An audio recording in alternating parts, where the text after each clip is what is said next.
tout le monde et bienvenue sur ma chaîne. Aujourd'hui je vous retrouve pour une nouvelle vidéo.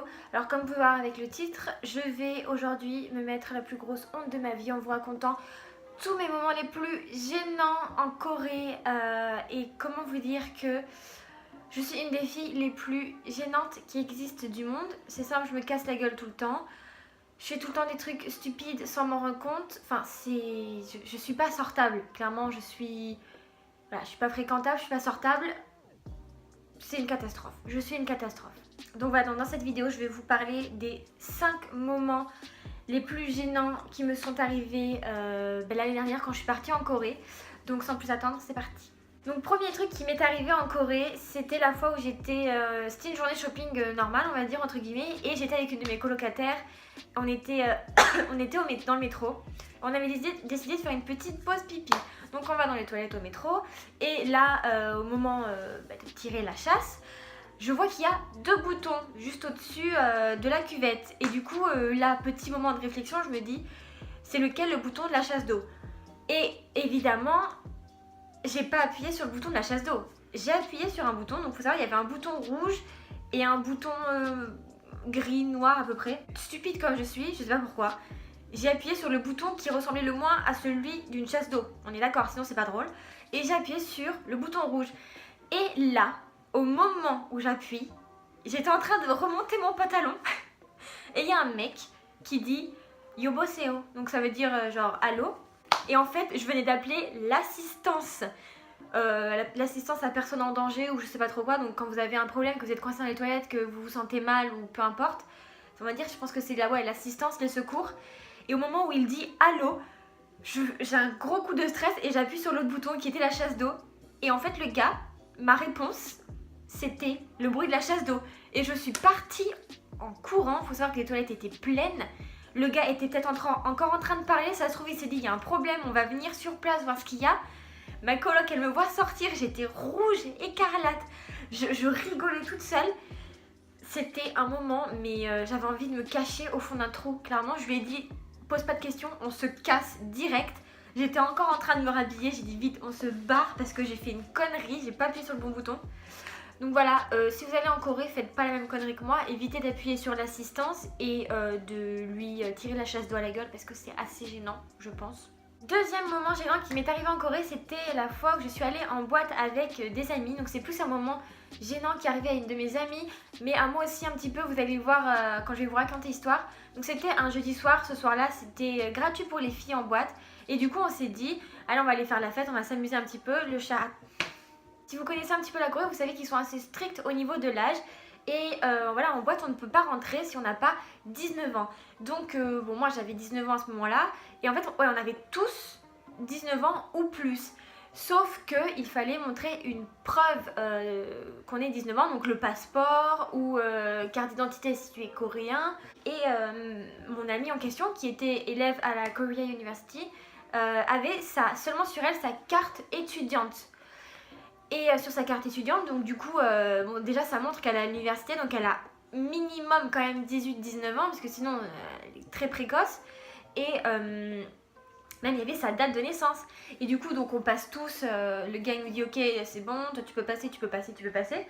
Et là elle arrive, et le gars, il regarde sa carte de Korea University, et il lui dit toi tu passes pas, alors qu'il y avait sa date de naissance. Donc là commence tout un stratagème pour la faire rentrer, parce que la soirée venait vraiment de commencer, on s'est dit on peut pas rentrer parce qu'en plus nous on habitait assez loin des boîtes de Hongdae parce qu'on était à Hongdae, genre on habitait peut-être à 40 minutes de métro, donc on s'était dit on va pas rentrer pour revenir, enfin ça va être une galère pas possible. Donc on s'est dit on va la faire rentrer coûte que coûte. Et là en fait on a commencé un stratagème on s'est tous échangé nos passeports et cartes d'identité pour faire croire au videur que en fait elle avait une carte d'identité qui n'était pas la sienne, si c'est compréhensible. Donc par exemple, moi je lui passais mon passeport, alors qu'elle venait juste de passer devant le gars, il lui avait dit non. Je lui ai passé mon passeport, elle le passe et le gars il dit non mais tu te fous de ma gueule, c'est la fille qui est là, je viens de l'avoir passé. Donc il y a quelqu'un d'autre qui essaye, qui lui passe son passeport, ça marchait pas. C'était une merde pas possible, on a dû supplier le videur pour lui dire non mais je te jure, Elle a 19 ans, promis, elle a même plus que ça. Parce qu'en plus, c'était la plus vieille du groupe. Je crois qu'elle avait 22 ans ou 23 ans, un truc comme ça. Et moi, j'étais la plus jeune du groupe. C'est pour vous dire quand même que voilà, il fallait lui faire confiance. Et c'était vraiment la honte. Le gars, il en avait marre. Il avait commencé à appeler la sécurité. Il y avait du monde qui commençait en plus à arriver à la boîte. Mais le truc, c'est que c'était ridicule. Parce que sur sa carte de Korea University, il y avait sa date de naissance. Mais le gars, il pensait que, enfin, il ne prenait pas ça comme une preuve de pièce d'identité. Du coup, on était vraiment dans l'embarras. Et c'était un moment hyper gênant parce que clairement, tous les Coréens nous regardaient. Nous, on passait pour des cons parce qu'on était là, genre, là, c'était nous. Il y avait la ligne là, le fil pour pas que les gens passent, le videur qui était de ce côté et ma pote qui était là. Et on était en train de parler en français et en anglais, en train d'essayer de trouver un stratagème pour lui passer notre passeport pour qu'elle essaye de rentrer. Évidemment, nous comme des cons, on passait notre passeport devant les yeux du gars quoi. Donc il voyait très bien ce qu'on faisait et du coup il nous prenait vraiment mais pour des gros cons. Troisième moment gênant qui m'est arrivé en Corée, donc ça m'est arrivé à moi et moi seule évidemment. Et le résultat c'était que j'ai cassé mon téléphone mais que je l'ai cassé en 1000 morceaux. Et en fait je vous explique, j'étais dans le métro et j'étais sur les escalators pour monter, pour sortir du métro, donc pour monter. Et là je me casse pas la gueule, je fais un roulé-boulé tout en bas. Mon téléphone entre temps qui se pète la gueule, qui s'éclate en 1000 morceaux. Et en plus de ça, j'ai réussi à mettre hors service pendant quelques minutes l'escalator. Alors que c'était heure de pointe, qu'il y avait tout le monde. Et le pire, c'est que ce qui était le plus drôle, c'est que je pense que sur la vingtaine de Coréens ou peu importe qui montaient pour sortir du métro, il y en a peut-être un qui s'est retourné pour me tendre la main et que je me relève quoi. Les autres c'était genre bah les couilles, on va bosser, non elle vient de se fracasser la gueule dans l'escalator, on s'en bat les couilles, tout va bien. Et moi qui me relève tranquillou. L'escalator était en panne, ça y est, je venais de péter tout le bordel, mon téléphone en 1000 morceaux, et puis je les regarde, je souris. Sérieusement.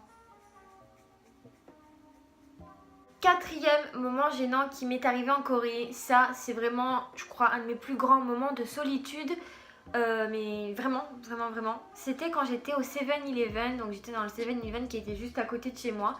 Je rentrais du boulot, il était assez tard et du coup je passe au 7-Eleven pour m'acheter à manger avant de rentrer. Et j'avais mes écouteurs, j'étais crevée, j'avais mon gros sac avec moi parce que j'avais toutes les affaires de la journée. Et là, il y a quelqu'un, la dame, la Juma du 7-Eleven, parce que c'était une petite vieille, elle m'appelle et du coup je me retourne. Et en me retournant, j'ai explosé à la renverse une étagère, vous savez les étagères qui tournent comme ça. Je l'ai explosé par terre.